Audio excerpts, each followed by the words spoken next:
Oi pessoal, tudo bem com vocês? A gente vai estar dando continuidade ao estudo sobre as parábolas e a gente vai estar falando sobre a sétima parábola de Mateus capítulo 13, a parábola da rede. Ela está lá no versículo 47 até o versículo 50 e a gente vai relacionar ela com uma parábola paralela que Jesus contou que está lá em Mateus capítulo 25. Igualmente, o reino dos céus é semelhante a uma rede lançada ao mar, a qual apanha toda espécie de peixes. Estando ela cheia, punham-na para a praia e assentam-se, escolham os bons para os cestos, os ruins, porém, jogam fora. Assim será na consumação do século. Virão os anjos e separarão os maus dentre os justos, e o lançarão na fornalha de fogo, onde haverá pranto e ranger de dentes. Então, gente, essa sétima parábola, da rede, ela não está relacionada com a igreja. Então, a gente está vendo aqui que tem uma grande pescaria acontecendo aqui e essa grande rede é lançada ao mar. E a gente sabe que o mar, ele representa o mundo corrompido, o mundo dos gentios. Na parábola da pérola, a gente já conversou um pouco sobre isso, que apesar da pérola estar dentro do mar, ela não pertencia ao mar, porque ela estava dentro da ostra. E tudo que ela tinha de relação com as coisas exteriores foi transformado pela ostra, que mudou totalmente a sua natureza. O mar aqui então representa o mundo dos gentios e todas as espécies de peixes aqui representam as nações. Todos os gentios, todas as pessoas não salvas, porque esta rede está sendo lançada no mar, onde só tem gentio. Então, essa colheita é feita no mundo, não é feita na igreja. Então, a partir daqui, a gente já consegue entender que esta parábola não está relacionada com a igreja, mas sim com as nações do mundo. Diferentemente da parábola do joio e do trigo, que a gente já falou um pouco sobre isso, aonde os anjos eles fazem essa colheita dentro da igreja. Então, gente, esta rede que foi lançada, ela não representa o evangelho da graça que está sendo pregado nos dias de hoje. Então, gente, vamos entender um pouco melhor isso. Nós estamos nesse período chamado graça, chamada a era da igreja, aonde a gente vê o evangelho da graça e o evangelho do reino sendo pregado. O evangelho da graça é proclamado para os ímpios, para aqueles que ainda não reconheceram Jesus, para que eles aceitem Jesus como Senhor e Salvador da vida deles e eles sejam salvos do inferno e do lago que arde com fogo e enxofre, para que o espírito deles seja regenerado. E o evangelho do reino é pregado para a igreja, para aqueles que já possuem a vida de Deus no espírito deles, mas que ainda precisam transbordar, ainda a alma precisa ser transformada. E essa rede aqui, ela representa o evangelho eterno que vai ser pregado para os gentios, vai ser pregado para as nações não salvas durante a grande tribulação. A gente consegue ver isso claramente lá em Apocalipse 14, do versículo 6 até o versículo 7.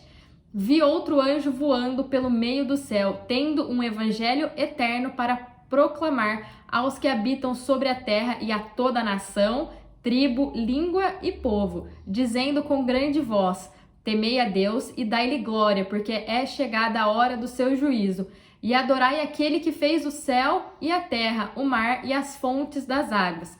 Então, esse evangelho eterno não é para novo nascimento, não é para arrependimento, não é para reconhecer Jesus como Senhor e Salvador. É um evangelho para as nações temerem a Deus e adorarem somente a Ele. A gente conseguir entender isso, a gente precisa entender o contexto, aonde essas pessoas estão ouvindo esse evangelho. Elas estarão no meio da tribulação, os últimos 7 anos em que o anticristo ele estará reinando aqui na terra. E ele vai querer que todos o adorem. Ele vai se opor a todas as religiões e ele vai perseguir tanto os cristãos quanto os judeus. Porque o anticristo, ele vai estar aqui na terra e ele se declarará como Deus, Ele vai erguer uma imagem de si mesmo, forçando as pessoas a adorá-la. E esse evangelho vai dizer para adorarem a Deus, o Criador do céu e da terra, e não adorarem a imagem do anticristo. E esse evangelho também vai estar ordenando para que eles temam a Deus, para que essas nações temam a Deus, porque o anticristo vai levar várias pessoas que adoram a ele a perseguirem e a matarem o povo de Deus. Então esse período aqui vai ser um período muito difícil, tanto para os judeus quanto para os cristãos que estiverem aqui na terra, porque vão ser muito perseguidos, vão ser mortos por aqueles que adoram a besta. Mas Cristo, ele vai considerar essas pessoas aqui que estão sendo perseguidas como seus irmãos, São as pessoas que aceitaram ele, são as pessoas que estão salvas, mas que elas ainda estarão passando por essa tribulação. Por isso que a palavra nos diz que aquele que começou a boa obra vai terminá-la até o tempo de Cristo Jesus, porque nós que fomos salvos, a obra já começou, a gente já tem vida de Deus dentro de nós. Ou ela vai terminar agora, né? Ou esse processo de transformação da alma vai acabar agora, né? Nesse tempo da graça, nesse tempo do amor, onde a gente vai pagar o preço, onde a gente vai renunciar às coisas desse mundo, onde a gente vai andar segundo o Espírito e não segundo a carne, e a gente vai nos tornar vencedores agora, né? E essas pessoas que se tornarem vencedores nesse tempo, elas vão ser raptadas antes da tribulação começar. Ou tudo isso, né, toda essa transformação acontecerá nesse tempo da tribulação, né, nesses últimos 7 anos, onde o jeito mais fácil, né, de se tornar um vencedor será não amando a sua própria vida e morrendo. Ou essa obra vai ser terminada no milênio, onde as pessoas salvas estarão na disciplina para serem purificadas e se tornarem vencedoras como que pelo fogo. A gente vê isso lá em 1 Coríntios 3. Amém? Nesse contexto inteiro, vamos estar relacionando essa parábola com a parábola lá de Mateus 25, do versículo 31 até o versículo 45. Quando o Filho do Homem vier em sua glória e todos os anjos com ele, então se assentará no trono da sua glória. Todas as nações, quando fala nações, não são as pessoas salvas, são as pessoas das nações que não reconheceram Jesus como seu Senhor. Se reunirão diante dele e ele separará uns dos outros, como o pastor separa dos bodes as ovelhas. Ele colocará as ovelhas à sua direita e os bodes à sua esquerda. Então dirá o rei ao que estiverem à sua direita: Vinde, benditos do meu Pai, possui por herança o reino que está preparado desde a criação do mundo. Pois tive fome e me destes de comer, tive sede e me destes de beber. Era estrangeiro e me acolheste, estava nu e me vestistes, estive enfermo e cuidaste de mim, preso e me visitastes. Perguntarão o justo, né? Então essas pessoas da nação, elas vão perguntar para Jesus: Senhor, quando te vimos com fome e te demos de comer, ou com sede e te demos de beber? E quando te vimos estrangeiro e te acolhemos, ou nu e te vestimos? E quando te vimos enfermos ou preso e fomos visitar-te? Gente, essa aqui é a maior declaração que essas pessoas não são pessoas salvas, e sim pessoas das nações, porque elas nem conhecem Jesus, elas nem ouviram falar dele, né? Elas estão falando assim: mas viu, quando que a gente te viu? Quando que a gente te conheceu? Responderá o rei: em verdade vos digo que quando o fizestes a um desses meus pequeninos irmãos, a mim o fizestes. Então dirá também aos que estiverem à sua esquerda: apartai-vos de mim, malditos, para o fogo eterno preparado para o diabo e seus anjos.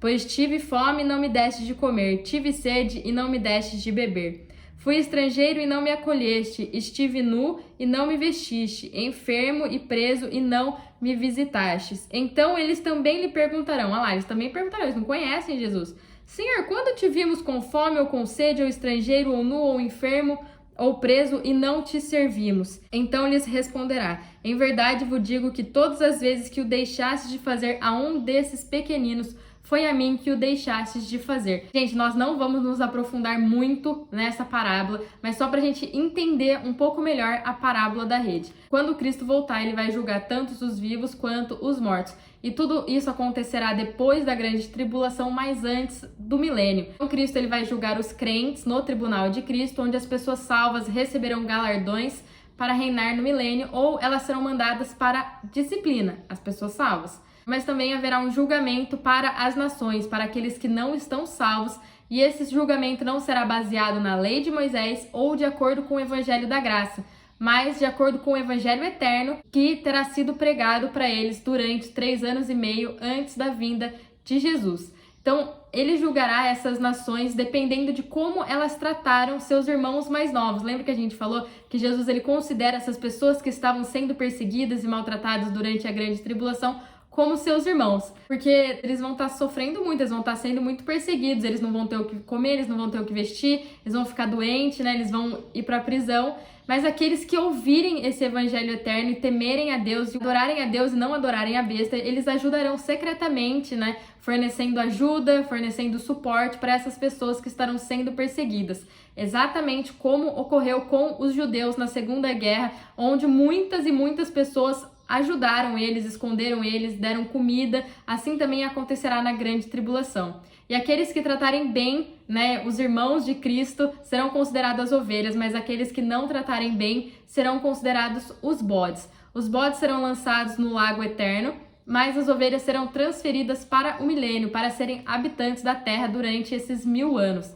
Isso será como uma recompensa, né, porque eles ajudaram os irmãos de Cristo na grande tribulação. Então, eles estarão debaixo do governo de Cristo, debaixo do governo dos vencedores, mas nós vamos ver que depois que o diabo for solto, ele subirá e seduzirá essas nações para elas avançarem contra Jesus na guerra de Gog e Magog.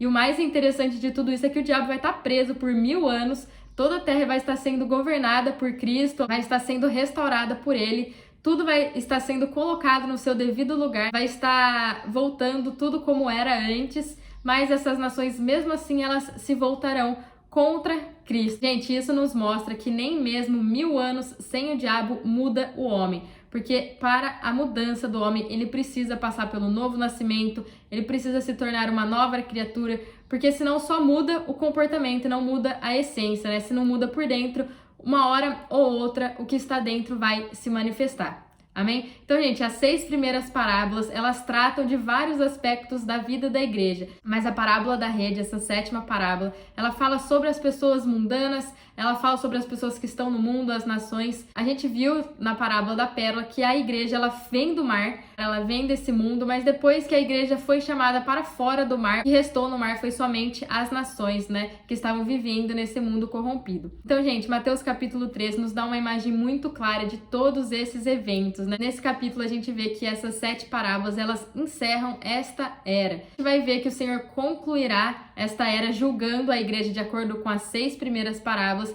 e julgando o mundo, as nações, de acordo com a última parábola. E nessas parábolas a gente vê todos os aspectos dos mistérios do reino dos céus. Amém? Fiquem com Deus, espero que vocês tenham gostado desse estudo e até mais!